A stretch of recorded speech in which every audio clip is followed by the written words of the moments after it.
દિલ્હી અને તેની આસપાસના વિસ્તારોમાં પ્રદૂષણની ગંભીર સમસ્યાનો સામનો કરવા માટે હવે કૃત્રિમ વરસાદનો સહારો લેવામાં આવશે. ક્લાઉડ સીડિંગને અંજામ આપવા માટેનું એક વિશેષ વિમાન કાનપુરથી મેરઠ જવા માટે રવાના થઈ ચૂક્યું છે. વાદળોની અનુકૂળ પરિસ્થિતિને ધ્યાનમાં રાખીને લઈને આગામી 3 દિવસમાં ગમે ત્યારે ક્લાઉડ સીડિંગની પ્રક્રિયા હાથ ધરવામાં આવી શકે છે. આ સમગ્ર ઓપરેશનને ગુપ્ત રાખવામાં આવશે અને સફળતા મળ્યા બાદ જ તેની સત્તાવાર જાણકારી જાહેર કરવામાં આવશે. કૃત્રિમ વરસાદ કરાવવા માટે પાયરોટેકનિક નામની એક વિશેષ ટેકનોલોજીનો ઉપયોગ કરવામાં આવશે.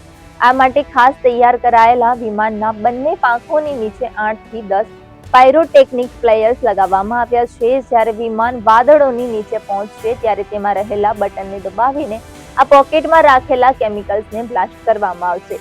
આ ફ્લેયર્સ નીચેથી ઉપરની તરફ જઈને વાદળો સાથે પ્રતિક્રિયા કરશે, જેનાથી ઘનીકરણની પ્રક્રિયા ઝડપી બનશે અને વરસાદ પડશે.